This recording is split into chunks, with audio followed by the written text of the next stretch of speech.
Well, good morning, everyone. Welcome to the 219th Women in Leadership Signature Series. 219. That means 219 Signature Series events in a row. So we're real proud of that. But welcome. I'm Ann Quiello. I'm a senior consultant and executive coach here at the TurkNet Leadership Group. And joining me on the screen, you'll see Tino Mantella, who is our president and CEO, and he'll have a role in this morning's discussion that you'll learn about here in just a minute. And then our featured guest, Jamine Moton, is here with us as well. Of course, she's our guest. And so we'll get more into formal introductions in just a moment, but I want to continue to welcome all of those who are joining us for this morning's Women in Leadership Signature Series. So before we get started, we have a question for you. So all of you who have joined us, we're curious, have you ever dreamt about starting your own business? Is your future dream to one day start your own business? Very much in line with who our guest is today, who is a very highly successful entrepreneur, and we'll learn more about that. But enter your poll, yes, no, or not sure, and enter your response, please. And we'll pull that up in just a moment. Tino, have you ever dreamt about starting your own business? Well, I've actually started a couple businesses, and then I went back into the other way. So I'll be interested to hear from Jamin on this, but my issue was I'm not like a fan of starting something from scratch and having to set up everything with the bank and the computer and all that sort of thing. So I like to work with companies that have been started, maybe like 2 or 3 people, but at least they have all the infrastructure set, so I don't have to worry about all of that. That was the thing that threw me off. Just wasn't as much fun. Yeah, the creation phase. Yeah. Before the start. And I have people like Kathy and Barbara and others that are like, they're great. They help me. Yes. Yeah. I have my husband is part of the team that's starting a new area. And so what we're learning from that, I mean, we've all both of us have always been with a major airline all of our most of our careers, and but what he's noticing is you cannot say that's not my job. It's, it's your job. He was cleaning toilets at one point in time. So, it's just, it's one of those things, and it's a lot of work. So, Yeah. And it'll be interesting to hear more from Jamin as we get through this poll, but I'm interested, what have we got in terms of results? Lots of entrepreneurs. Wow. So or would-be entrepreneurs. Yeah. Jamin, you could change a lot of the world today by our conversation. No pressure, though. No pressure. Yes. Well, many more have joined us since we just started. So I want to welcome everybody again to the 219th Women in Leadership Signature Series event. We'll get started in just a moment, maybe give some more people an opportunity to join us. But you'll see on your screen Tino Mantella, who is going to be playing a key role in our fireside chat with Jamin in just a moment. And then, of course, Jamine Moton, who is our guest. And so thank you. Thank you for joining us this early Friday morning. So we've got, so happy birthday to Kathy Dowling. Happy birthday, Kathy. And good morning, Jamin from Susan Hitchcock. Thrilled to have you. And oh, great. Well, let's go ahead and get started. Again, you're listening in to what's going to be and promising to be a fun morning in a conversation with Jamine Moton, who you'll see on your screen and who will be more formally introduced in just a moment. But Tino Mantella, who is our president and CEO here at the TurkNet Leadership Group, is going to be facilitating this morning's discussion with Jamine. And I think it's very proper that he should, because he's been a champion, a mentor, a sponsor of women in leadership all over the country. And in fact, he was the one that nominated Jamine, who received the 2019 ATP Startup Disruptor Award. So Tino, thank you for being a part of this morning's discussion. I'm going to just turn it over to you to go ahead and introduce Jamine. Thank you. And yeah, I drew definitely the lucky straw with Jamine since she's a friend and I've known her and have just a lot of respect for you, Jamine. And before we get started with you, I have a little script about you, so it'll just bring everybody up to speed in terms of a little bit of your background, and then we'll get into some, certainly some conversation there. But thanks for being with us today. Really appreciate it, my friend. And I'll remind you to put questions in the chat, because later on you're going to have an opportunity to for us to review your questions. And so you can be thinking about what you want to ask Jamine. And I'm sure during our conversation, you're going to want to ask Jamine a lot of questions. So we're going to definitely save time for that. Excuse me. So a little bit about Jamine's background. Jamine has been protecting people for as long as she can remember. In high school, she applied her innate leadership abilities and her athletic stature to stand up for students who were mistreated and disrespected. Sports played a major role in Jamine's life, and she excelled. She attended Clemson University, who plays UGA, I think, pretty soon in football here, on a double athletic scholarship, starring in both track and basketball. And if people have been in athletics at the collegiate level, it's tough enough to be in one sport versus two. So I'd like to hear a little bit more about that. By the time Jamine left Clemson with a degree in criminal justice, she was a national track and field champion, a hammer throw record holder, Olympic alternate, and a future 7-time Hall of Famer, which I got to ask Jamine about how to become a 7-time Hall of Famer. So she may talk about that. It wasn't just about athletics for Jamine, as she earned a master's degree in HR training and development, also from Clemson. Following grad school, Jamine took a job with Clayton County Police Department as a sergeant. She had hoped that her role with the police department would serve as a stepping stone to her dream job with the FBI, but discovered that she was holding part of herself back. So she rescinded her FBI application and started Skylar Security, a private security company that emphasizes client support, success, and retention. She is quoted in saying, "You graduate from the police academy and you put on a bulletproof vest and a badge. There's a type of pride that comes with that. I realize you don't see that same pride in the security industry," end of quotes. So she set out to create a unique, strongly principled company to make a difference in the world. Jamine worked full-time at Clayton County Police Department and full-time getting Skylar Security off the ground.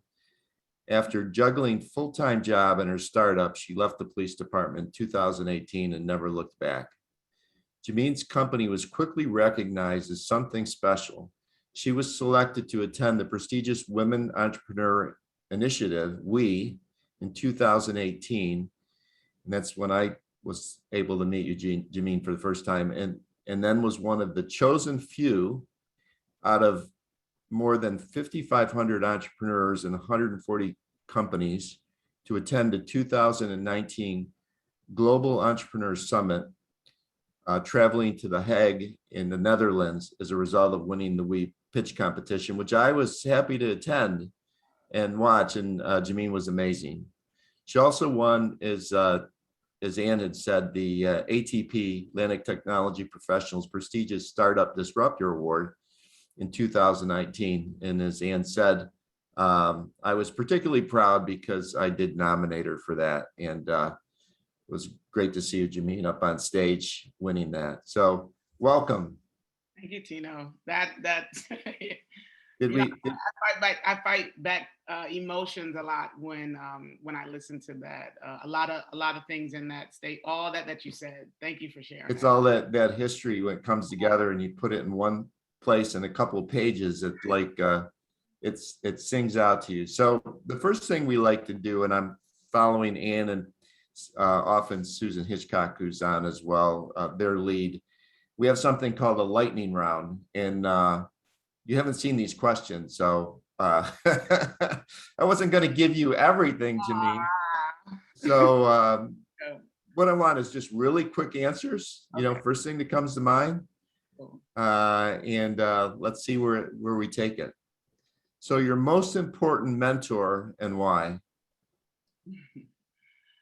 Oh man, that's a tough question. All right. So my most important mentor would have to go to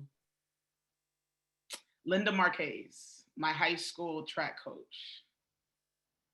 Okay. Why? Any particular reason? Just man, I was not who I am right now, and so the early stage, Jamine, if you can imagine, I was trying to figure a lot of things out. They never gave up on me. I actually talked to her last week, and we were in tears talking about how I walked away from practice, and they had to come get me and just convince me that I had the potential to go very, very far. And that foundation is why I am who I am today. So I'm indebted to all those early supporters that really helped me get that foundation I have right now. So Linda Marquez, hands down, Marquez family. So since you have an athletic background, who's your favorite athlete? Everyone that has the Moton on their jersey that's doing professional athletics. I have a lot of, passion for, the professional athlete for track and field. I love basketball. It's a piece of my heart, even still today.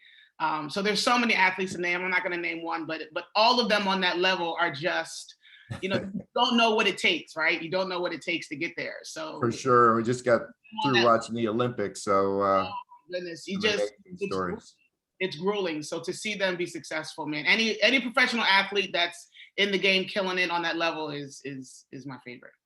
What's the one word that best describes you? Besides Batman, resilient. It's my I eat that word every day. I love that. Resilient. I love that.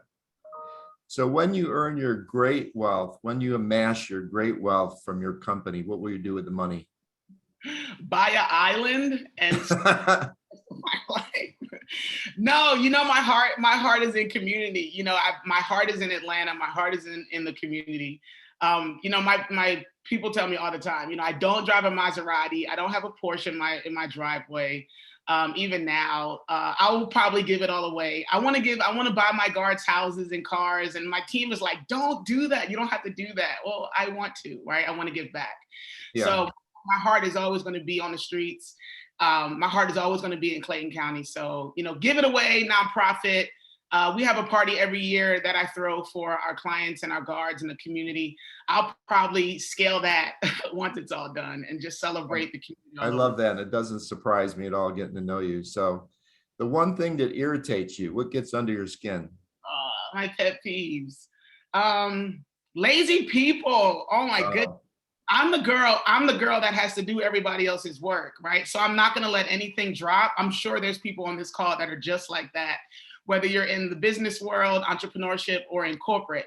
My pet peeve is lazy people and having to repeat myself over and over and over again. I hate that. If I say it one time, I'll probably say it one more time, and then I'm working on my emotional intelligence from that point forward. Like I'm burning on the inside if I have to repeat myself. I love that. So we talked a little bit about women's security guards and men's security guards. So what's the one word that describes the women's security guards? Ooh, in tune. Let's put you on the spot a little bit here. In the women's security guard, in tune, right? In tune. Emotional intelligence, yes. How about men? Not in tune? No. Well, I was not in tune. Let me see. Let me find the word. They're good too, but they're protectors. Yeah. They're a bit overprotective, and that has a place too in our space. Favorite place to travel, whether you've been there or not? Vacation. I just started vacating. I'm 42, and between athletics, the police department, and then entrepreneurship, I didn't really give myself a break until recently. I made myself break. And I've been to Jamaica and St. Lucia all within the last 6 months, which is crazy because I never vacate. St. Lucia is a beautiful island, and I have to say that's my favorite. Probably had a lot of travel in athletics though. I got it in. I've been to every state in the U.S., Canada, England. I've even been to Jamaica to compete. So we got around, but in terms of just breaking off, definitely just started doing that recently. Final one. What are you afraid of? Oh God. I'm Atlanta's bodyguard. I'm not afraid of anything. That's a good answer. That's a good answer. I said I would be wrong.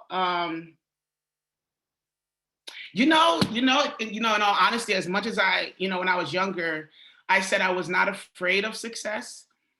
But now, the responsibility, I am afraid to fail in the responsibility of success.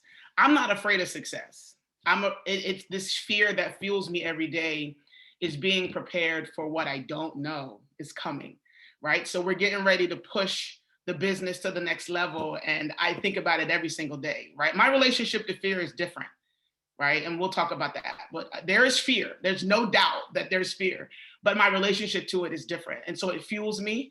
But not being prepared for what I don't know, because you don't know what you don't know. That's what everybody says. So that's what keeps me up at night. That and payroll. Well, you have a lot of people that are on your payroll, and I'm sure that makes you nervous in terms of making sure you hit that. Well, that's a good segue into the first question here, and we'll start with on the athletic side. So a lot of research has been coming out confirming the positive relationship between young girls playing sports and developing confidence. How much impact did your athletic career have on your confidence? I talk about it a lot. Anytime I get a question or an opportunity to discuss my athletics, that is all that I knew when I was younger, right? Life wasn't, I didn't come from entrepreneurship. I didn't come from an entrepreneurship family. I also, we were a working family, so I didn't have millions of dollars in the bank. Definitely built this. No one handed me anything. So when I was younger, I was taught excellence, perfection, integrity, teamwork. These are all the things that you learn being in athletics, right? So if any of you have children, I highly suggest, whether they're good or not, get them in athletics, right? Because it is truly the foundation of the person, of the being, right? So whether or not they do entrepreneurship or corporate, you still have to have that fundamental. It is a game changer. And people ask me all the time, what's your secret sauce? What's your secret sauce? Because there's obviously something different going on here. It is my roots at Delsea Regional High School, when I had a shot put fall on my knee. My coach Ron, I was slated to win the shot put. I was slated to win the discus, the hammer. I was slated to, I threw the javelin. I think they wanted to throw me in the 100 meter. I mean, they just soaked every athletic ability I had. But the shot put fell on my knee, literally. I threw it up in the air and it literally came down. They thought it hit my head. And my coach ran over to me and grabbed me and said, let's go for a walk. I was like, Coach, I need you to let me go. Like, I need to just figure out what's going on with my body. Don't worry, we're gonna get the points, right? We're gonna be fine, but I just need a minute.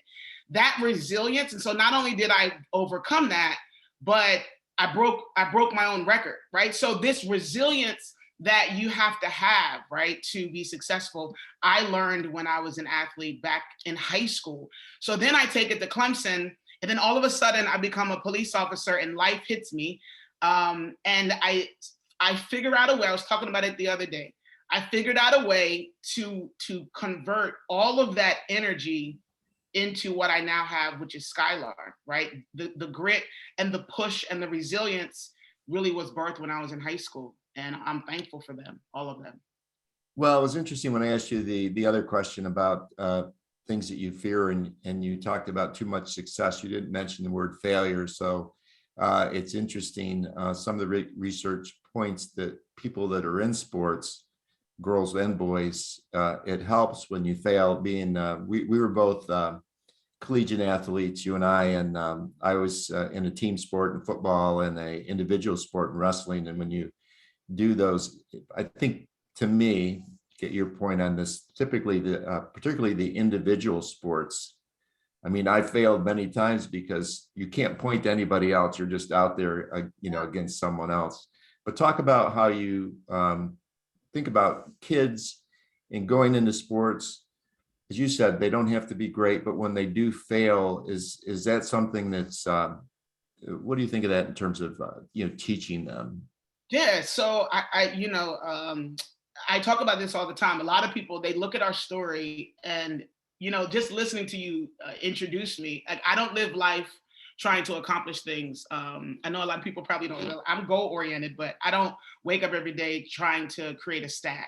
But when I listen to that, I'm like, wow, when I got the 7th Hall of Fame at Clemson, I just was on the stage in tears because I couldn't believe that we accomplished all that, right? I was very humbled. But your relationship to fear when you're younger, it can what's the word? It can stifle you, right? It can stop you if you allow it. That is a life skill, right? It's a life skill. The same fear that I experienced that little girls and little boys experience when they're younger is the same fear you feel when you're older, right? When I was at the Clayton County Police Department and I was dispatched to a 911 call that said, guns on scene, lights and sirens, we need you to get there quickly. There's a fight inside the house. Whether I had a bulletproof vest on or not, trust me, I'm human, right? I know I say I'm Batman, but I do have blood running through my veins. And so, you have this sense of fear, right? But because I was prepared for that moment, I trained for that moment, I didn't turn my car around. I actually ran into the fire. So when you're younger, teach your kids, right? Teach your girls and your boys, your kids how to, accept that, yeah, you're gonna fail. Like, you're gonna fail. Like, even with Skylar right now, the failure that we experience, and my team, some of them are on supporting now, and they know it because it's our day to day. When we are not successful, we use it as an opportunity to learn. We do not let it stop us. If anything, it gives me information and data on how I can be better. Now, if you stop being better, then you might as well just put yourself 6 feet under, Tino. You might as well put yourself 6 feet under if you're not going to be resilient and push through it. But if you can learn that at a young age, man, you're setting your kids up for success. For sure. There's a lot of talk too about we see it in professional athletes now with mental health, tennis, other sports. So it doesn't have to be related to sports, but how does one, with all the things going on in security as an example, or sports, kind of protect their mental health? And what do you see going on in the US and the world right now in terms of mental health? And I know in a lot of companies, well-being and mental health are on the number one on their list in terms of addressing this year. Yes. So, Tino, you know me, I'm gonna be blunt, I'm gonna be raw, I'm gonna be honest. When I launched the business in 2018, which was crazy, we launched right when the Super Bowl hit the city. So when Super Bowl came to Atlanta, we had an opportunity to be a part of it. At the same time, Atlanta was there, and we were in that incubator for a little over a year, and the business just took off, right? We knew we had something special. I didn't realize it was going to grow at that rate of speed. That first year, and whether you're in business or, again, corporate entrepreneur, you managing family, social life, kids, husband, wife, right? It's a lot. And I can't say that I made all of the right choices as it related to my mental health. Tino, you don't know this, and I don't know if I told you this, maybe I did, but this past January, I was in the hospital. Oh, I didn't know. Not for mental health, but for not taking care of myself. So when COVID hit Atlanta or the world, Skylar was in the middle of that, holding all of our clients together. And you know, I believe security is an emotion. It's an emotion. So you don't let your team down and you don't let your clients down. Then the protesters hit the city, and we have clients that are downtown and right there on Peachtree Street, not too far from CNN. Right. And so we were literally right in the middle of that. What was my option? I didn't have an option except, it's like the shot put fell on my knee again. What option did I have except to put myself out there and make it happen? But January, I woke up and I realized, literally, like not sleep woke up, but like woke up and realized that I wasn't taking care of myself. And all throughout the years, from the police department, I mean, if I think about my story, at Clemson, I ran track and play basketball D1, right? And was incredibly successful at both of those. Then I go to the police department, and I have a 40-hour work week plus another maybe 20, 25 hours with Skylar every day and working 40 hours on the weekend. Then I leave the police department and I immediately go into growing Skylar, and we take off. So I never took the time to actually take care of myself. I wasn't eating right. I picked up about 15 pounds because I wasn't eating. All I was doing was eating Skylar all day. So my point is that I am very concerned, not only with, I always watch myself now, but I'm very concerned about the mental health of the entrepreneur, founder and CEO that is growing a business, because it's easy to downward spiral. I'm also concerned about how we are coping with COVID and how we are coping with life. There's a lot of people that are not choosing good coping skills, and it's easy to get unpinned. And so, I mean, I'm an example. Now, remember I told you I was in St. Lucia and Jamaica this year because I had to. I sleep now. I wasn't sleeping before. I was up with developers overnight because, as you know, I have the guard company and the tech company. So it just was, it gets a bit, I get nervous when I think about the impact of life if you don't take care of yourself. So if I could, the audience, you've got to focus on you, and it's hard to do. Even with us as women, like we're very others-centered, and we're very connected to the people around us, but we always put ourselves last. And the days of that for me are over. Like I can't do that. I won't survive the next growth of the business if I don't take care of myself. And so mental health is not only an incredible topic, but it's something that we have to look at every single day. And really taking those breaks is one of the things you brought out, and, almost pushing yourself to be as much as you can. And I know you well enough to know that even if you're in on an island, you're going to be thinking about your work, but I'm working on it. I did work when I was in St. Lucia, but it was only for a split second. I did not work when I was in Jamaica. So we're getting Good. That's hard for leaders like you to do, and entrepreneurs, and it's your business, and a lot of people are relying on you. I know that's the way you think about it. So let's move to your business. Actually, people may not know Skylar Security. I know a little bit about it, but it's been more than 2 years now. And you and I had the discussion about the uniqueness of how you approached your security business and differentiated it from others. So talk a little bit about, how that your business is unique, how you approach it. So it goes back to, and thank you for adding that into the bio. It's a very important part of the story. When I was in high school, I was what you call a bully's bully. And it is something that I took pride of. And actually, I believe we've coined that. But I was a bully's bully. So I would always defend those that didn't have a voice, or those that were disrespected. And then I would find myself sitting with them at, lunch, talking with them, encouraging them, and making them feel seen. And so that's where it started. I took that survey. Everybody know that survey that you take in high school that tells you what you're going to do for the rest of your life. Right. who reads those? I actually still have mine. It says I was going to be a judge or an attorney. And I was like, I feel like, they said judge, attorney, law enforcement. And I feel like I'm actually all three in a sense. And so that was my high school. And so I moved on to join law enforcement. I have other family members in law enforcement. Actually, my uncle works for Clayton County in New Jersey. So when I applied to Clayton County down here, it was kind of an interesting thing. But my heart was always in the community. And I was actually on track, like you said, to join the FBI, which in itself is a grueling application process. I studied, I worked out, I prepared myself, and we were well on our way. In the midst of all of that, I was working on the streets and I realized that our community is in trouble. And I started looking at law enforcement and I said, now, one of two things. I'm either going to change it from within and be a chief of police somewhere and try to help my community from within, or I'm going to go on the outside and get into the private sector and try to change it there. My passion was actually crimes against children. Again, that bullies bully. I wanted to do crimes against children and profile creation with the FBI. Behavioral analyst type of work. But I realized very quickly that the private sector needed some support.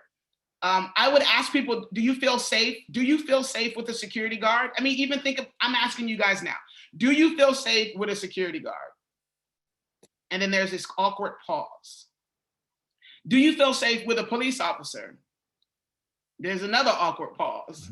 So we're in trouble. So what I built is actually my police officer strategy. It's what I did every day on the street to not only get home safe, but to also protect my community. So I was that police officer that would get on scene and I would de-escalate first, right? I would say, hey, listen, do you want me to can I talk to you? And they would be extremely upset. And I would say, do you want me to take the badge off? Would that help you? Listen to me. Like, do you want me to take all this off? I can't take my clothes off, right? I can't take my uniform off.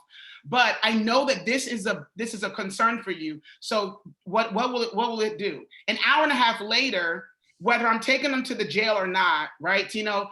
Yeah. They're like, Officer Moton, thank you. How are they in the back of the car saying thank you to me and I'm taking them to jail, right? It's about respect. It's about honor. It's about integrity. It's about doing the right thing. It's about not choosing use of force when it's not necessary. So that's Skylar. So we built Skylar Security to be the solution that our community needs. And I'm extremely passionate about it. Security is an emotion, right? And so you give yourself when you give security, right? You also, everyone deserves to be safe, right? That is it. That is it. Whether you're Black, white, gay, Hebrew, Muslim, it doesn't matter. Everyone deserves it. So for the first 3 years, our policy is we always said yes. So you can only imagine, right? We said yes to everybody. We can't say yes for, because we're trying to grow the business, but we still say yes more often than we say no, because everyone deserves to be safe. That's my heart, as you can tell. That's my heart. It started when I was working on the street.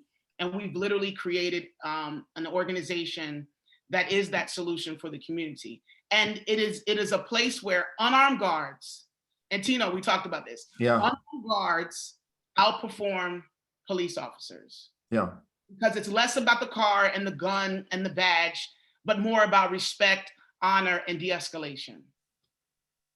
So just for my curiosity, you talk about unarmed guards, and I know we talked about this over lunch, but so your security guards, do they have, if somebody asks you what's their protection, they don't carry guns, they focus on de-escalating. So how do you work with the group when they say, oh, I'm going into this environment, I'm worried, I want to protect myself, etc. Right. So in the beginning of the business, what police officers should do police officer things, okay?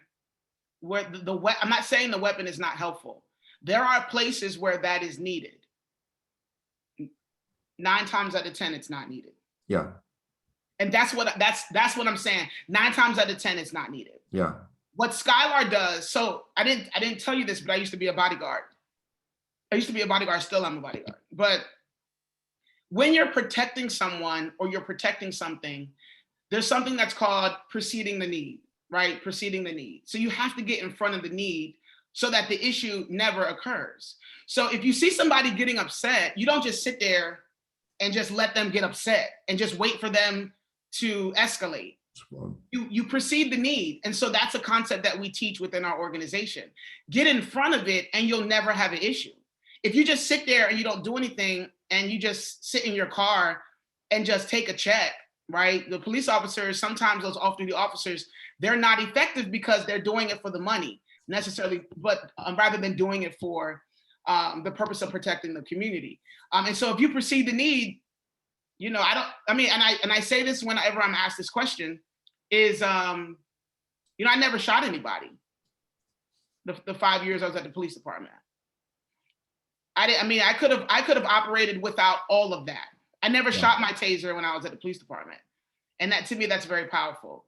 And so it's my job to team it correctly, where we put the guards where they can be most effective. If we need police officers, we have a team of police officers that we use for those projects. Yeah, that's kind of a good segue in terms of talking about the police. I'm sure people are listening now and thinking that, wouldn't Jamin be a great leader of the police force? And there's been a lot of conversations about defunding, things like that. Do you have a sense of, if you had full range over police departments, what changes did they need to make, if any? And I know it's a very general question because there's great police officers, obviously. Oh yeah. So first, thank you, Tino. That's a loaded question. I'll do my best to answer that in a few minutes. So first of all, again, my heart is in the community. Security is an emotion, and I need to say that again. Security is an emotion, right? So it's not a business, it's not an organization, it's not an agency, it's not a place of work, it's not a place where you get a check. It is a place where you are called to, and you give a piece of yourself when you work, right? It's an emotion. So at the same time, we need to put the community at the center of those decisions, right? So if I were a chief of police, we can't do it, like the community can't do it by themselves, right? In Atlanta, we are working on things that we can do to address the crime in this city. Atlanta is amazing, right? But we have some work to do. But between re-educating the police officers on what will be tolerated within an organization, right? So, and being fair with how we assess those decisions and those choices. Also, the relationship between the investigative body and the enforcement bodies, right? Everybody has to be on the same page. So you have some agencies that are politically run, and then you have some agencies that people are appointed to the role. We've got to get all of the politics out of the way and really put the community at the middle, at the center of the focus of all of our decisions. There are police officers that need to retire, okay? There are people who need to just let the gun go, let the badge go, and just, move on, because we are changing as an organization. So if you have biases and you have stereotypes that inhibit you from doing your job effectively, then the organization has a responsibility to make sure that those people are not on the streets arresting, because the power and the control that you have as an officer is not only very powerful, but you have the ability to change people's lives in 1 second. I've seen it. I saw it every single day. You can arrest somebody, give them a felony, and they will no longer be able to vote from that point forward. Right? They will no longer be able to get a job, their dream job, because they have a background now. We have incredible power, and that power sometimes makes us make the wrong decisions. And so people always talk about that split second. People always talk about that split second where I have to make a decision, right? So whether I'm going to shoot or not shoot, whether I'm going to use of force or not, it is literally seconds. So to me, it's training. It's re-educating, It's enforcing on the outside and on the inside to police officers as well as the community. And it's holding a standard no matter what. So no matter the political agenda, no matter the political position, I'm going to stand up and I'm going to make the right decision. If I lose my job for it, okay, right? If I'm affirmed for that decision, okay. But at the end of the day, the community has to be the center focus of every decision that we make. I can't say that we do that, but that is what we need to reinforce. Inside Skylar, whether I lose money, whether I have to pay something, I'm going to make sure that the community is at the front and center of every decision that we make. And sometimes an apology is needed, right? And sometimes we have to be humble and make things right. But like I said, to answer your question, the community has to be at the center, and the law has to be at the center of how we make our decisions. And I'll just reinforce the powerful word you said, and that's respect. And it seems like, you know, the way you handled it when you were a police officer, and now the way you're treating your security business is show people respect. This isn't about me, but when I ran the YMCA's in Chicago, we had Ys in the toughest part of the city of Chicago, and there were a lot of tough parts of Chicago. But I went into all the Ys and talked to people, and over the 10 years I was there, I never had an issue. And I think it was because, you know, you have to show respect, understand people, and so, you know, that's a powerful point that you made. Yeah, Tino. You know, when I'll tell the story and I'll pull off of it. I remember this one time, a gentleman was literally getting ready to commit suicide. I don't want to dark the moment. But I remember, and you know, I wasn't a negotiator at the time. I wanted to be a negotiator where you help people through some of the toughest moments, and it's literally between life and death. And I was standing there, and I remember being around, just, you know, listening to him cry, and he was inside of the apartment, and he was literally listening to me. And I had everything I said would have either escalated him or de-escalated him. Needless to say, he was de-escalated and he was fine. But relating to him, you know, Caucasian male, in the rural part of Clayton County, I had to relate, and I related, and I humbled myself, and I connected to somebody who was obviously having a mental breakdown, and it took every breath out of me. Needless to say, I was incredibly exhausted after I finished, because I literally gave him everything I had, and that's what we need. We need to relate, and we need to have respect for our community. Yeah, that's wonderfully said. Switching gears a little bit. So obviously the never-ending pandemic, I hate to say, 18 months. And I think every business, big, small, has had to make some major decisions. How has the last 18 months affected your business? How have you approached it? And what kind of results did you have over that period of time? Yes, we actually grew the business. You know, Skylar is in a very unique position. If you do security right, you know, the clients appreciate you. And so over the past 6 years, you know, we've never lost a client to poor service. We've never lost a client to poor service. And so of course clients change all the time because we offer customized services, but we've never lost a client. And so I was nervous, Tino, because we don't lose clients, and because I know the service that we offer and how we support our customers. I knew they were going to lean on us. I see my accounts receivable in my head, and I have no idea how we made it financially through. I was remember I told you I was in the hospital for chest pain in January. So around October, November, December, you know, between luck, perfect timing, and God up above, we survived it. I was so exhausted. I couldn't even apply for the PPP. I couldn't even apply for it. I couldn't even wrap my brain around an application. That's how stressed out I was. And so what I did, I told my customers, we're going to be here. And even me saying that right now, I lose a bit of my breath, because I had no idea how we were going to manage financially. I needed that money. I don't have $1 million in the bank. I pay my team off of the revenues we bring in every month. Yeah. We never lost a guard. That's great. Yeah, they you know what is very powerful about Skylar is well, I hope when they look at me, they see a person that's with them in the fight. So all my people are like, you need to stay behind the desk. Like, you need to do CEO stuff. You need to do CEO stuff. And I'm like, I don't know what CEO stuff is.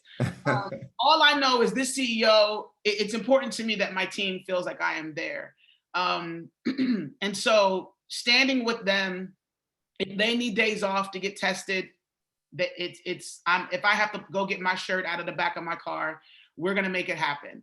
And because of the culture of the organization, when we have our own internal crises, we know that we're going to be there for each other. And it is because of that that we survived COVID. Now, remember, we had the protesters and COVID there for about a month and a half. So we had to deal with the emotion of, are they coming back? How long are they staying? While at the same time, me protecting my team. So for me, the guards protected the clients and I protected them. And so every decision that I made in that, I mean, we're still in it, that I make now is always with them in mind, whether it's COVID, whether it's something else, right? We're resilient as an organization. We are resilient. I'm resilient. I hope I'm resilient to them. And I hope that I inspire them to be the best version of themselves. And so it's my job to role model that, right? So we got through it. We got through it. We're still getting through it. But I want to say this to those business owners that are on the call: what you do leading up to a crisis is why you're going to survive that crisis, right? So it wasn't COVID that COVID just exposed our foundation. Right. Like a relationship, right? When you're not getting along with someone, if you don't do the work, right, it's going to expose that you didn't do the work. If you did the work, then you're going to land on your feet. So how you set it up and that foundation is so incredibly important.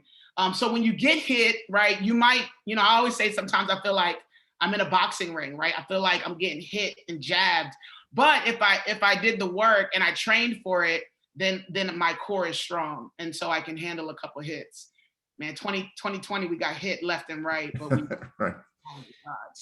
So I almost don't have to ask this next question because everybody's listening is getting the gist here, but I'll ask it anyways because it is the theme for our interview today. And it's, what does it take? The theme was what it takes to succeed at work and life, try grit and gratitude.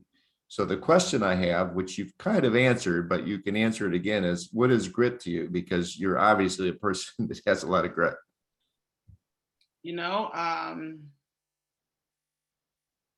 Yeah. So grit to me is this essence, right? This unspoken thing. Nobody has to tell you that you have it. And right, like, so I get, like, whether you see the tears coming out of my face or not, I get very emotional when I talk about grit because people don't know the behind the scenes story. People don't know the early days of getting up in the morning, right? If you're an entrepreneur, okay, think those of you that work corporate, right? Those corporate entrepreneurs, and then there's the entrepreneurs. We are the same thing. You're just doing it for an organization and I'm doing it for myself. The same grit that it takes to stand up in front of opposition, right? That's the grit that it takes to stand up in front of opposition is very difficult. And I think about that shot put, and I talk about that a lot because I was in pain. I thought I broke my knee. They thought the shot hit my head. Which I was like, thank God it didn't hit my head. But that same grit that it takes to get over it and get beyond is what it's going to take for all of us to be successful. And it doesn't stop, okay? This week for me has been an incredibly difficult week. And guess what? Every week is incredibly difficult. Every day I face things that I never thought that I could get through. I'm dealing with things that as a CEO, I am growing as a CEO. I am not a startup CEO anymore. We've grown past that. The experiences that we've experienced as an organization, things that I get hit with every day that we overcome. Personal, professional. There's no real way to explain it other than grit is this essence, this thing that when you know you need it, you find it. And if you have fear that stops you or paralyzes you, then you have to go look in the mirror, get a counselor, get a therapist to help you work through that. Because if you can figure out how to have that grit and that resilience and that strength and that confidence, that know-how, you don't have to know all the answers to get through something. You just have to chip away at it every single day and be easy on yourself. And those are the two things that I've learned over the past, since starting the business, that, you know, figuring out a way to dig inside yourself and make it happen. The solution's in there. It's just a matter of figuring out how to get it out of your head. Once you figure all that out, then, you know, there really isn't anything you cannot overcome. But taking that step sometimes is the hardest thing ever. And that is the grit, that is the resilience. And sometimes I take big steps and sometimes I take these little baby steps. Sometimes that's all I can do is take these little steps. But as long as we move forward, then at the end of the day, that's the objective of life, is to just move forward ever so slightly. But as long as you're moving forward, man, there's really nothing that you can't overcome. There's a number of people that are listening today that are either entrepreneurs or they're thinking about being entrepreneurs, doing their own thing. And I know you have told me when we over lunch that you've coached a lot of people that are in the entrepreneur space or moving that way. And of course, you're involved with We and other things that have put you in front of a lot of other people that are moving on this journey. What sort of advice would you have for people that are maybe thinking about starting a company or, you know, moving to that next level? Yeah, one of the things that if there's a superpower, I use that word a lot. I see superpower Batman things all the time. I kind of think I'm immortal or something. I don't know. But when I first started the business, part of our superpower is all of the pre-work that we did. And so a lot of people want to go to VC, they want to raise money, you know, get the LLC, get the bank account, and then study. Be the expert in your space. Learn it that way. When you're in these rooms and you're talking to customers, you can be authentic. You don't have to try to find words to put together. You are the expert in the room. Once you become the expert, you become the best in your space, and then the customers come. We spent 3 years studying. And so, yes, we're 6 years old, but for 3 years, we didn't pull customers. I was studying the business model. I was studying the technology, trying to figure out what do I need to build? What are the pain points? Know your customer. Once you know your customer, everything else, creating the product becomes really the easiest part of it because you've studied. The other thing is this self-care. So we talked about that in an extensively, but taking care of yourself, knowing where your weaknesses are, do your own SWOT, right? Do a SWOT on yourself. Know your strengths, your weaknesses, and work on those. Get a counselor, work on those, but also study your business. That way, when it's time for you to launch, everything comes together and you'll give yourself the best chance to be successful. Listen, entrepreneurship is tough, okay? It is not for everybody. So you want to give yourself the best chance forward. And the way you do that is to lay that really nice foundation. I know it's not sexy. I know it's like not billboard worthy, but I'm telling you, foundation is everything. That is why we were able to survive the crises. That's why I'm able to float the business bootstrapping, because of the foundation that we laid, right? I didn't get all excited the first year and buy a mansion in Buckhead, right? I'm out here maybe like an hour away from the city in Hampton. I'm far, far, far away. I'm coming into the city. But, you know, I made these decisions early on to be humble in my spending so that I could give the organization the best chance of success. So that would be my advice. And it sounds like with your track to becoming an entrepreneur, what you're saying is that opportunity to be in the police department, that opportunity to be a bodyguard, watching, observing, learning, helped you make a lot of decisions around what you wanted to do with the company, it sounds like. Oh, big time. It was Yeah. the to me, it was the shaping. It was the Yeah. shaping. So if the people that are listening on today, you know, go, sit somewhere and quietly like close your eyes and just think about what moves you, what motivates you, what you're passionate about, what irritates you, right? What your pet peeves are. And there's something very special in there. And you'll figure out what your purpose is in life when you sit down. For me, I was a natural bodyguard. I was a natural protector. And so it made sense for me to go into law enforcement. Little did I know that that was the beginning of the end of the story. And then I started Skylar, and everything just made sense to me. I'm blessed, and I feel a bit, I'm blessed, lucky. I feel very lucky to have figured out what I want to do for the rest of my life. Now I will reinvent myself, of course. Skylark Security Guard Company. The guard company is not the only thing that we're going to do, but I definitely found my purpose, and I'm very happy about that. Do you want to talk a little bit about the technology side of the business? Because I think most of the people, when they think about, security, they're envisioning something other than technology. Of course, technology's pervasive in everything now, but talk a little bit about what you're working on. So I realized very quickly that I am not Batman. I'm not superhuman. And if I'm going to grow the business, I'm going to have to figure out a way to split myself out.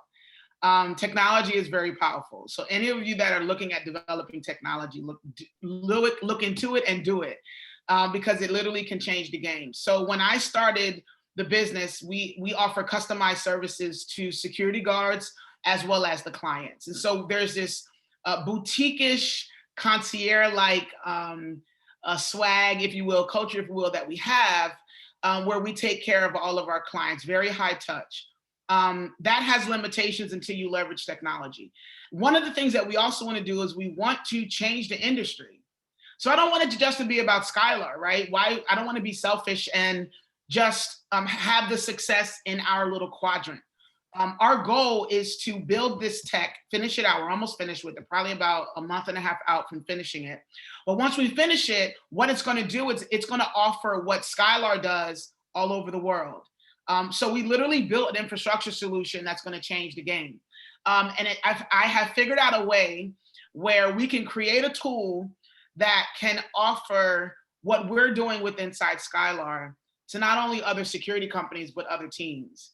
And for us to have the opportunity to share this passion that we have, the solution that we have for our communities with the world. We have support with the Netherlands and support with Canada and other places around the US. I cannot wait to finish it and share it and offer what we're offering to Atlanta, to every state in the US and even globally. Well, so it's a cool thing. I cannot wait. I keep smiling because it's like this little secret thing I've been holding for the past 3 years. But you heard it here first. So everybody has to listen to these will programs. So you got the scoop. Yeah, at the inside. I don't talk about it much. Actually, this is the first time I publicly said it. But yeah, we've got some stuff boiling in the background, a lot of hard work. And when we come out, we're definitely going to represent Atlanta and all of our Skylar friends when we take it to the world, for sure. So one last question, and I'm going to remind people of a couple things. One is that go ahead and put your questions in the chat, because I'm going to turn it over to Ann in a moment, and she's going to ask Jamine some of the questions from our audience. And secondly, don't go anywhere, because then at the end, I'm going to ask Jamine to give us one thing she'd like to leave everyone with. So, and that'll be towards the end. So hang in there with us. And so you told me that you were someday going to fire yourself. What's that about?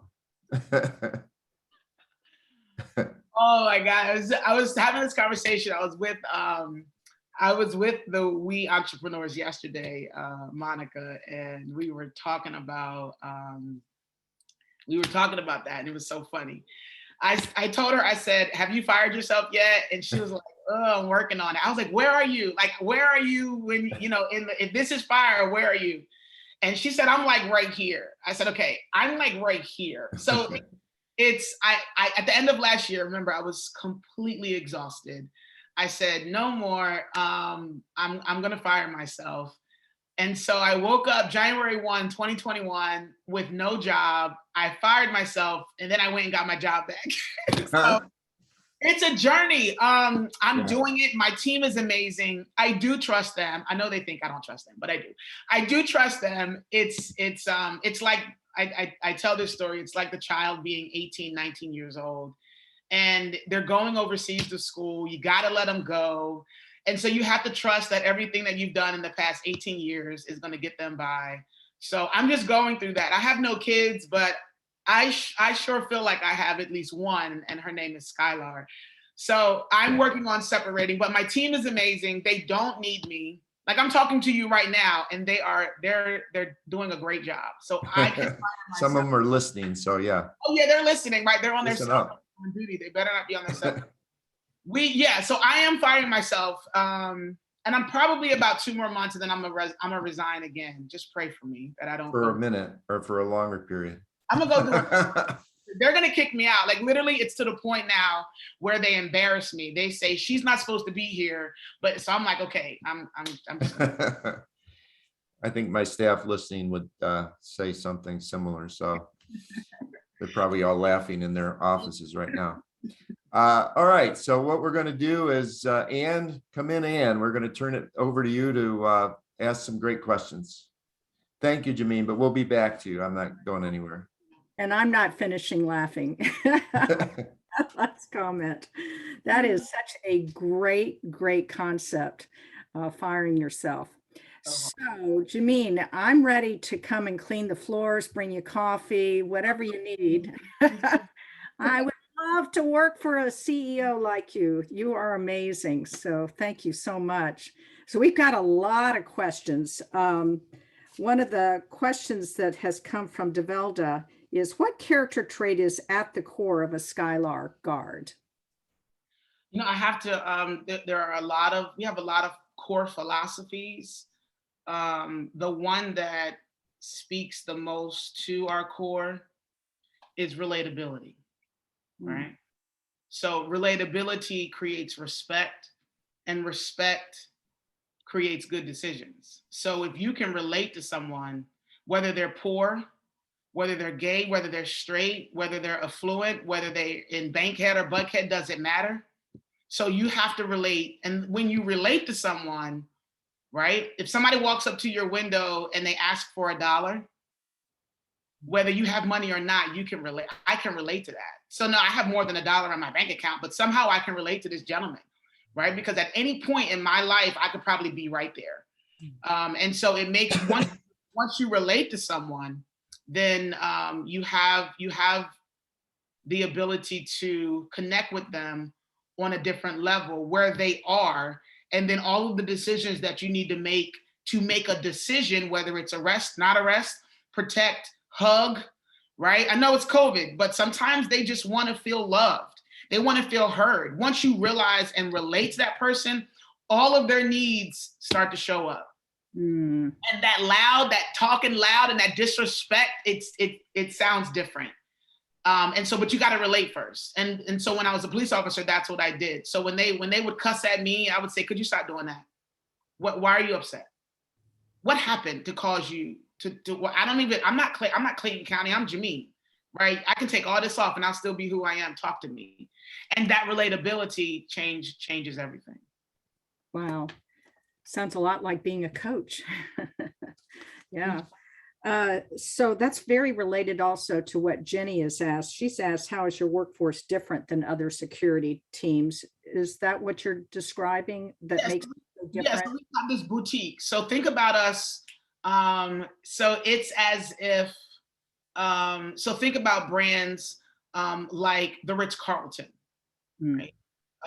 Brands that you probably never heard of because they don't need publicity, right? Tesla and those places, you don't always see them on the television, but they're very popular within their communities. So Delta is extremely, extremely brand sensitive.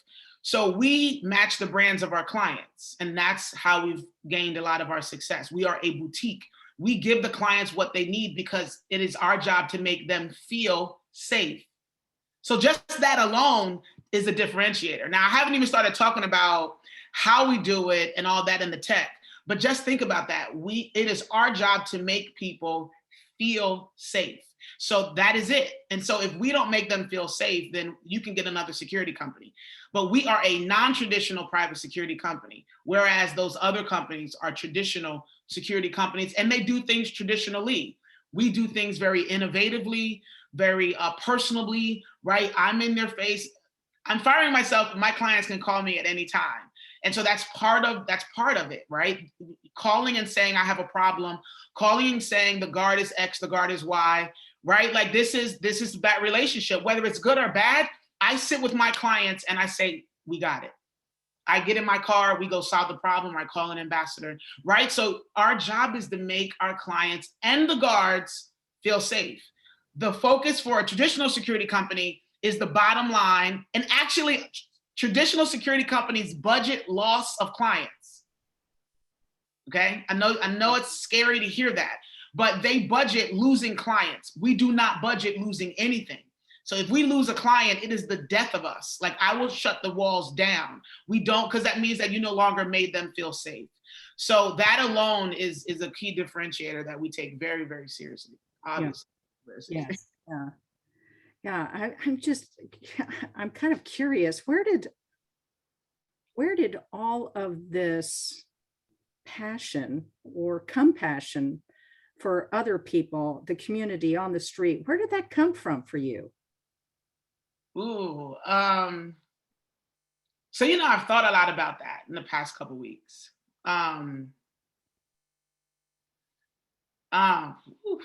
So when I was younger, I came out of an abusive home, and so I was the one that had to protect my family.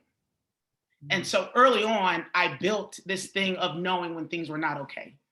And so because of that temperature gauge, I am where I am right now. So not only did I use athletics to help cope with all of that, but I found this thing inside of me that helped me understand when things were not all right. So in addition to being incredibly in tune, so if you can imagine being a young girl, as early as probably 7, 8, 9, living in a household like that, and also my grandmother living across the street. And there was this path between my mom's house and my grandmother's house. And my mom would literally say, go get your grandmother. And I would literally run outside to my grandma's house. And I would say, Mom, we got to call the police, right? So that was my life. And we ran through that little cut so much that it was just our cut walk. And when I think about my life now and how committed I am to it, it does come from a very personal place. Security is an emotion, right? And everyone deserves to feel safe. And community is really where my heart is. And I'm honored to have started the business like this, where I can be responsible for the safety and the security of my clients. I'm learning that I am one person and I can't protect everybody. And so we're building out the scalable solution to do it on a larger scale. But it is very, very, very, very personal for me. It's in my heart. I can see that. I mean, it's all your characters all around safety. And so that makes sense. That makes a lot of sense. So there is a question from Develda, and you may have answered this, but how does Skylar inject emotion into safety and security? In other words, isn't it supposed to be about strength and power? Isn't it, right? So strength and power can be defined in so many different ways. When I first started doing the research with my clients early on, I asked them to define to me, what does safety mean for them? And you would think that so I say this all the time, I throw my weight's going to change. So I'm going to use this number. This number will not be this number in about 6 months. But I always say, I am 6 feet tall. Like I'm very tall and I'm not a little girl, right? So I'm 6 feet and I'm locking in about, 285 right now. So I'm not small. Mm-hmm. I am what you would think security looks like, right? Mm-hmm. When I first started meeting with my clients, they would say, there's something about you. I just feel safe. I got it all the time. I just feel safe. Little did they know I was a bodyguard, but they just say, I feel safe with you.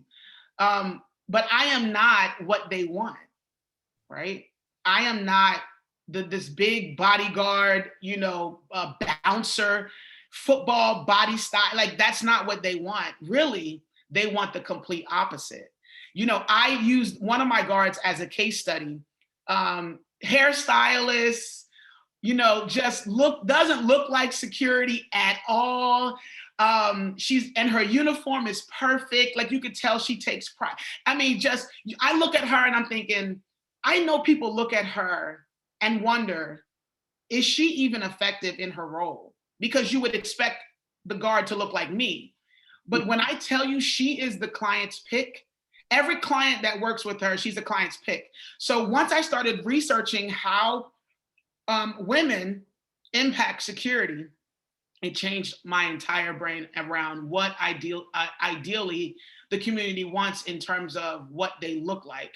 So that is the emotion, right? You interject respect, honor, love. And we never want to say that, right? We never want to say love, right? But love, soft compassion, that's security. Like, that's the emotion, that's security. It's not this. It's not how hard you can hit. It's how hard you can relate to somebody. And that's where we start. Now, if you got to hit, if you have to, hold somebody down until the police get there, okay. But that's like 10% of security. 90% of security is how you relate to somebody. And 90% of security is emotion. 10% of it is use of force. And if you do the 90% right, you never get to the 10%. And that's what local community, that's what these law enforcement agencies need to hear. Let's focus more on the 90, less on the 10. Well, not even less on the 10. The same amount of time we spend on the 10, we need to spend on the 90%. And at the end of the day, you'll almost never get to the 10 because you'll have so much respect, love, honor, support, compassion, relatability, all of those Skylar tenets that I obviously am passionate about. And it is amazing. Somebody has asked if you would be willing to share your viewpoint on the January 6th Capitol event. Yes, I'll say this about that. What I'm getting ready to say has nothing to do with a political positioning, has nothing to do with who I voted for or who I'm gonna vote for. So hear me out. My heart was incredibly heavy during that time, like I know a lot of ours were. Anytime that there is unnecessary force to make a point or to gain attention is always unhealthy. And there are several ways to get your point across. There's several ways to be heard. And use of force is never the way to get that done. Now, protesting is a legal right. How you protest should always, in turn, end with being heard. And if being heard is the reason you protest, then you would protest a certain way. If there's other agendas that are in that, then that's why it went the way it went, because I don't know if being heard was really the real agenda there. My heart goes out to the law enforcement officers that lost their lives in that because they didn't ask for that. They were there to protect the community. Again, I said it in the beginning, and I'm gonna say it again, that we have to take the political agenda off the table and do what is right for our communities in that moment. And when you have respect for each other, you have respect for voice. You know, Dr. Gloria Gales used to always say, never lose your voice. So even if I disagree with you, I'm still going to respect you, okay? In that respect, we can disagree, but I shouldn't feel pitched. I shouldn't feel hurt. I shouldn't feel hit. When you start feeling pain because you're trying to speak to me, that's where we have a problem. So that has nothing to do with political agenda. That has to do with people to people. Like, I'm Black, you're white, right? And I don't even have to see color to connect with you. Like, it's not about that. You could be a Republican, I could be a Democrat. That's just conversation. We could debate about everything, right? And then we can kiss, hug, and let's go have coffee, right? It's not about disagreeing to fight. It's about disagreeing to do what is best to make the right decisions for our community. And so for them to charge the capital like that, to me, gives me grave concern about where we were at that time and where we're going in our nation. So we have a lot of work to do. All of us, myself included. We all have work to do, and we have to focus on that in order to get our nation where it really needs to go. And in hearing your description of the tool, the technology that you're working on, I wondered if there are other applications for the tool and the technology beyond the police force. Are there other agencies, speaking of the Capitol, for example, that could use your new technology, your new tool? Absolutely. We're going to start in Atlanta, and there are so many legs to this. There's educational tools around our philosophy. There's teaming solutions in there. So we are literally getting quiet. Like, this is really the first time I've actually lifted my head up since COVID. We don't do a lot of talking right now just because our heads are down. But once we lift our heads up and we start introducing what we're doing, we literally want to take everything I've explained to you is our backbone, and we want to share that with the world, whether it's federal, local. We're definitely coming for the private sector, but we hope that we can build relationships with local agencies and the federal government, the White House, and people like those levels to try to really infiltrate the solution from the top down. We're coming in from the bottom up, but if we can somehow go like this, then I think we'll get there a little faster. So absolutely.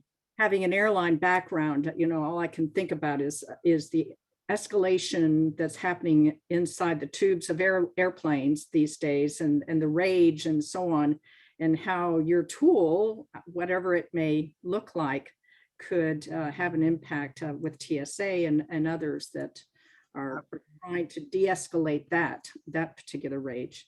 So really interesting. Well, somebody's asked, where did the name Skylark come from? So I love that. I love that question, because the name Skylar is actually Greek for female guardian. And when people ask me, what is Skylar? They say, well, how do you spell Skylar? I say Skylar like the little girl's name. And it's my commitment to that female, that woman-owned business, that person that defies gravity almost every day. So Skylar is that representation. It's a bit of me in the business. I don't like using my name in organization. Like, I didn't want to use Jamine Moton, to name the business. I wanted it to be something that could connect past me. And so I named it Skylar. And every time people ask me, how do you spell it? And I say Skylar like the little girl's name, it just does something to my heart, right? So it lifts that little girl that maybe one day will feel like she could change the world. But in Greek, it means female guardian. Wow, that's powerful. That's powerful. Someone else has asked, when is your book coming out? You know what's funny is last year we actually met with a few publishing companies, really. And then COVID hit. So I was like, there's another chapter. So let's hold off. So we are looking at some really creative ways to get our story out. I've never shared it. And, as you can hear, there's a lot in there that we want to use to change the world and help people continue to be inspired. And so the book is coming. It'll be in 4 chapters. We're actually in the 4th chapter now. So we're going to work on the first 3 chapters and hopefully share some more of the good stuff. Over a year and a half, for sure. It's in there. And we heard it here. Yeah, you heard it. We heard a couple of very exciting announcements here. So someone has asked, it's from our own Susan Hitchcock. Oh, I love her. Hi, Susan. Yes, I know. We all do. What do you dream about in terms of your ultimate goals? I just want to, I just want to die empty, really. The security guard company is definitely a passion project, if you will. The technology company is a passion project. I want to, be an example. I want to be an example to my community, to my high school, go back to Clemson and show athletes what they can do if they can figure out a way to channel their energy. But I just want to leave a legacy. I just want to leave a piece of myself in this world. And whether it's a t-shirt line, inspirational line, whether it's a book, whether it's a guard company, I just want to leave a piece of myself into this world. And man, I probably have about 45 more years to do that. So I've got to get to work. Only. 5 years left. All right. So one last quick question. Somebody wants to know about the picture behind you, the eye of the tiger. It like, I know Clemson Tigers. But tell us about the. Okay, so this was given to me. If you see that, it literally is the eye of the tiger. When I graduated from Clemson, this is my master's diploma. This is my degree. This means a lot to me. My director, Linda White, we call her Lulu. She brought me this when I graduated, and it stays with me. You see, I don't have Skylar anywhere behind me, right? I have this eye, and every time I sit down at my desk, I look at it, and it fuels me. It inspires me. And every time I think about Clemson and what they did for my life, it literally changed the game. Like, I'm indebted to a lot of people. Clemson has a piece of my heart. So this is a very important part of my story, and a pivotal part of my maturity and my growth as an entrepreneur. And I realize that now. I didn't realize it then, right? But I realize it now looking back how important they were to me. But yeah, this is the eye of the tiger. Like, I love this. Well, what comes up for me over and over again throughout this entire time together is your sense of gratitude. You have such a sense of gratitude for all that have helped you along the way. So let's let you take a break for a minute. We'd like to just share with everybody what is coming up at TurkNet Leadership Group. And please stay on, because Jamin has one more question to answer for us. So hang in there with us. The first thing that we wanted to share with you is that we're going to continue to be virtual for the rest of the year. So the 2021 signature series of the Women in Leadership is going to continue to be virtual because of the pandemic, unfortunately, and the Delta variant that is plaguing us still. So, but hopefully next year we'll begin to come back to in-person signature series. I wanted to bring to your attention also that we've just released episode number 4 of the podcast, Barrier Busters, Women of Character. I had the delight and the opportunity to talk with Vicki Esquera, who Vicki is now the senior advisor at Boston Consulting Group, but she was the former executive vice president of Delta Airlines, the first woman to enter the C-suite at Delta, and then went on to be the CEO of Feeding America and the global CEO of Opportunity International. So she talks about how she went from corporate to nonprofit, from profit to nonprofit, why she made that decision. She tells very personal stories about her fight with breast cancer right in the midst of all of that. So please tune in. You can do that wherever you get your podcast, Spotify, Anchor, or through our website, turknet.com. Our next meeting is going to feature Vanessa Harrison, president of AT&T for Georgia, and she will have a discussion with Lynn Turknet, who will be moderating that particular discussion. And she's going to talk to how she went from entry level to corporate president, the pathways to the top. So stay tuned to that. For that, the date is September the 24th, again at 8 a.m. And please register through the turknet.com Women in Leadership site. We are also excited about the IDEA certification. And so if you want to learn more about the certification in inclusion, diversity, equity, and action, so please tune into a information session that will be held by Dr. Cherry Collier, who is the facilitator of this course. The information session is going to be held on Tuesday, August 31st at 2 p.m. And note that IDEA offers 28 continuing education credits for ICF certified coaches and SHRM HR professionals. So tune in for that and register again on our website. Speaking of resilience, that came up a lot today, and I am just really impressed that TurkNet is offering the resilience training for nurses. Talk about a group of people who have been just hit hard with left and right punches over the last almost 2 years. So this is going to be facilitated by Dr. Patricia Thompson, one of our senior consultants. And she's introducing this brand new all online, so making it very convenient, resilience training program to give nurses the tools they need to develop the resilience required to be at their best. And so note that this can also be enrolled through the turknet.com website. So please take a look at that and send anyone that you know that could benefit from this particular course. We are going to be hosting at the SOAR 2021 SHRM Atlanta conference this next month on September the 28th.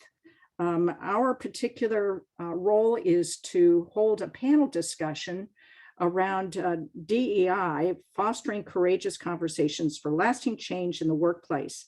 I will be moderating this panel of amazing women, Dr. Cherry Collier, again, who is a senior consultant here at TurkNet Leadership Group, an expert in DEI, the one that is facilitating the IDEA certification training. Also, Kathy Harden, who is Vice President of HR, Emory Healthcare, and System Vice President of Employee Relations at Emory.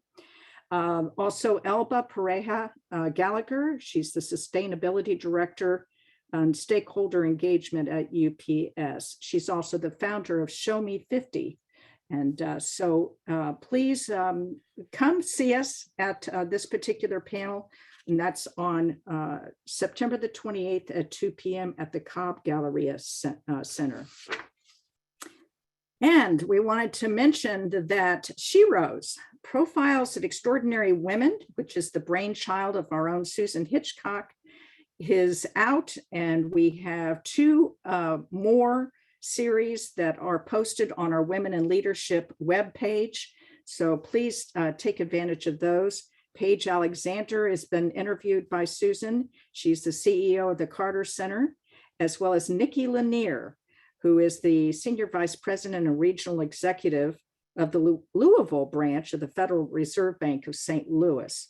Very, very interesting interviews. So take advantage of those. You'll find those again on our Women in Leadership page. So if you haven't figured it out by now, we're aspiring to be your one-stop shop for women in leadership. So take a look at our website and our page for Women in Leadership. And finally, check us out on, again, turknet.com, on our Twitter, LinkedIn, Facebook, and YouTube event pages and sites. So speaking of staying informed, of course, back to we also have a newsletter, so subscribe to that. That is an amazing newsletter. All right, so with that, Tino, let's turn it back over to you for that one last question. One last question, and thank you, and thank you for the wonderful job you're doing leading Will, following in some big footsteps, obviously with Susan Hitchcock, but you're doing a terrific job. Jamine, I already have my answer to the one last question from you. It kind of stirred up some emotion in me when you said you want to die empty. And it has so many different meanings, all important in life for people that really want to make a difference. So thanks for that. But nevertheless, I'm going to ask you, what is the one thing you want to leave our audience with? You know, the one thing I want to leave with you is, when things are good, we all can be successful. Like we all can do it when things are good. It's the obstacles that really make the difference between those that are at the top and those that are at the bottom. Those that achieve and those that stay where they are. I used to say this all the time, that there isn't much difference between me and you. The only difference between me and you is I do not believe that failure is an option. So with all the fear I experience, with all of the failure that I even experience day to day, failure is not an option for me. So the only thing that you need to be focusing on is, number one, taking care of yourself, but also being resilient, knowing that, you know, there is something better on the other side of it. And I think a lot of times we get lost in the mix. So if I could leave something with you, it is to find your grit, find your confidence in yourself, find your purpose, find that thing that you want to do for the rest of your life. And then all of a sudden, everything else becomes like riding a bike. The world will come to you. What you need to have in your life will come to you, and everything will make sense. I know probably right now you're not feeling like everything is making sense, but if you put the pieces together, you stay humble, you put yourself around the right people, you work on yourself every morning when you look in the mirror, you strive every day to be the right person. When that supervisor pisses you off, it doesn't make you stop. If anything, it builds that grit and that resilience to keep going. And once you do that over and over and over again, you fall off the bike, you get back up. You fall off the bike, you get back up, right? You find some training wheels and you just ride. You got to keep those wheels going. If you take those steps, you not only will find success, but you'll find purpose. And so remember, move, even if it's ever so slightly, even if it's just a little bit, like an inch, move nonetheless. And your little inch will become miles of movement, and you'll be so shocked you won't even recognize yourself in a year's time. That's what I would leave with you, and that's my. So first of all, I want to thank everybody that listened in today. Jamin, you kept everybody's attention. Hardly anyone left this whole period of time, which is amazing. So, and Jamin, just thank you for being who you are. I know you and I will spend a lot of time together over the next many months, but on behalf of everyone, thank you for what you do and your words and your grit and your gratitude, and really appreciate you. My pleasure. Thanks for having me. Thank you for having me. Thanks, everyone.